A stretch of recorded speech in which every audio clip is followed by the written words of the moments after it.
Hi, this is Shimelle Laine for TwoPeasInABucket.com, and I'm here with the first of 12 installments in a new class for 2011, 4x6 Photo Love. 4x6 prints are my favorite photos to scrap, and I still love opening an envelope of brand new pictures. When we used film, that was how we always saw our photos, but with digital cameras, the vast majority of our photos never get printed. For a while, I tried printing just the photos I wanted for each specific layout, but I found I lost the creative part of the process where I would flip through a stack of pictures and find what inspired me at the moment. So now I take advantage of great discounts from online photo printers, and I order a big stack of 4x6 prints about once a month, so I always know I have pictures ready to scrap. And they're always 4x6, so I'm always looking for ways to make that size work on my pages. With this class, we're going to add a bit of a challenge each month to our 4x6 fun. As it's the first month of the year, we're going to start with just one 4x6 photo on our layout. Next month, we're going to make layouts with two 4x6 pictures. In March, we'll look at a 3-photo design. Right through December, we're going to scrap a dozen 4x6 photos on our layout. So whether you love one photo or many photos, there's a little something just for you. But also there's something to stretch your creative energy and encourage you to try something outside your comfort zone too. So I hope you'll enjoy that. Each month we'll look at just one design concept and break it down to simply see how it works. Then you can take any supplies you like, new, old, simple, fancy, and put that design concept to work with your pictures and your stash. Upload your page to the gallery and jump into the conversation and join into the fun. There are also some prizes up for grabs each month to randomly chosen participants, so you might find yourself with even more new stash to replenish what you've used. And one note to our digital scrapping friends before we start. I know I just said all that stuff about how I love printed photos, and the truth is I do. But digital scrapbooking is awesome too, and you don't even need prints first, so don't worry about it. So you're definitely welcome to join us each month. There's even something just for digi scrappers at the end of this video. So, okay, I think that's everything. Let's have a look at this month's design concept, a trick for scrapping just one 4x6 photo on the page. Here's an outline of the page design for those of you who like to follow a sketch. Notice how the top left corner of the page is blank? That's on purpose. For all parts of the world that read from left to right, the top left corner of a page is the spot that our eyes go to first. That's where you find the most important news headline, the name of a magazine. But if you place a page element here, it'll definitely catch your attention. If you're just going to scrap one photo, most pages with just one photo, the top left corner is a bit too stark a placement for just one picture, because that would be the most important thing on the page. We could place embellishments there in that top left corner, but then we would be placing more visual importance on the embellishment rather than our photo and our journaling. So for this design, we're going to use a compromise. The corner's left blank, but then the eye continues to track across the page to the right like we would read.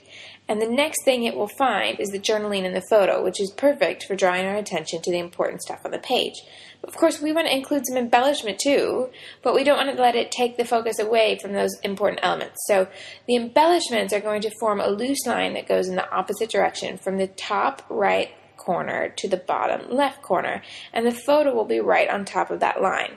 This makes the embellishment actually support the visual importance of the photo, as our eyes being drawn to the picture from both the free space at the top left and the movement of that loose line of embellishments from top right to bottom left.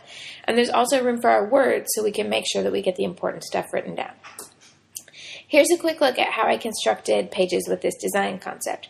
For this layout, I used pattern papers by October Afternoon, paper flowers from Prima, a selection of stickers by October Afternoon, thicker letter stickers by American Crafts, and some coordinating buttons. I started by cutting a mat to fill just outside my 4x6 photo and cut a sheet of lined paper for journaling to a similar size.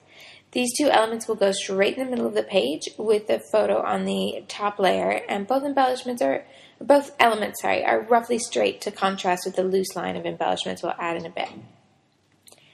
With those stuck down, I like to start with the largest embellishments first, but I don't like to adhere them until I have everything in place. There are 6 of these flowers in the pack from Prima, so I group them in twos. I start at the top right corner and move down toward the bottom left corner of the page. That'll leave me with some gaps, so I start by moving into smaller things, first stickers and then buttons. The stickers work individually, so I just scatter these throughout the loose line to give them some space and break up the movement. But buttons look best in clusters, so I usually place them together with 3 or perhaps 2 on one side of a flower and 1 on the other, so there's a bit of variety, but it's still in a group of 3. Once everything looks balanced, just move everything around until you're happy. When it's balanced, it's time to glue everything down. I just start at one corner and add adhesive to each piece so I don't miss any of the smaller accents. And I always glue buttons down first and then stitch them onto my page so they don't move. But you can also add the thread first and attach with a strong adhesive like glue dots, or you can leave the thread out entirely. You could also use buttons that already have adhesive or any other small accent like brads or gems. The trick is just to have a selection of sizes in your embellishments in order to keep the line flowing from one corner across the page. To finish the layout, I added a title with thicker letters, starting with the last letter in the title and working backward. I like the letters on the right of the title at the end of the words to overlap my photo just a little bit, and that helps to bring all the page elements together. Then I wrote my journaling straight onto the lined paper, just following around the lettering of the title. Now you can use the same technique with a landscape photo, of course, instead of the vertical portrait shot. But if you follow the natural line where the eye looks on the page, it's a little different from our original sketch since the landscape photo isn't tall.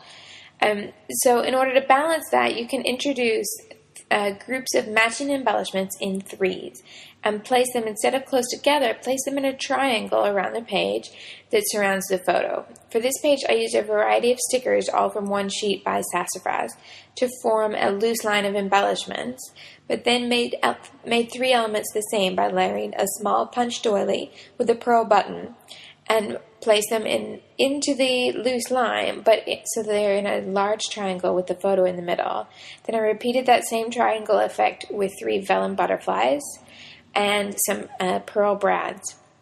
If you start to create this loose line of embellishments and it doesn't draw your attention to the photo like you had hoped, try the extra help of the adding things in 3s so they form a triangle shape with the photo in the middle. You can continue with as many embellishments as you like, including buttons, brads, stickers, flowers, punch-shaped, anything else you want to include. The change to the embellishment placement on this layout also provides more room for journaling, as you can write above and below the photo on the background paper, or you can write just on the journaling boxes that are tucked in amongst the embellishment. So whether you've got a lot to say or just a little, there's a perfect spot for it. This page also includes quite a bit of variety with lots of different items in the embellishment line. But for this additional layout, I use just one type of accent, and it's 1 pack of paper pinwheels by American Crafts. So whether you want lots of different things or something quite bold and simple, the same design concept will work. Here are the 4 different layouts that I made, all from the same starting point. You can use this design idea several times without your pages looking too similar, so I hope that you'll create at least one page that will show your style here. Now, digital scrapbookers, here's a little something for you too. Each month's class has a coordinating digital kit. It includes the page design as a layered page template, plus 5 pattern papers and 15 hand-penned words. You can drop in your favorite colors and patterns to make the page design your own without having to redraw all the page elements. You can just plop them right in. This kit will be in the digital store with this week's new kits on Tuesday. That's the 1st of February, and it's just $2. There'll be a new volume of Pretty Paper Basics each month to coordinate with the class.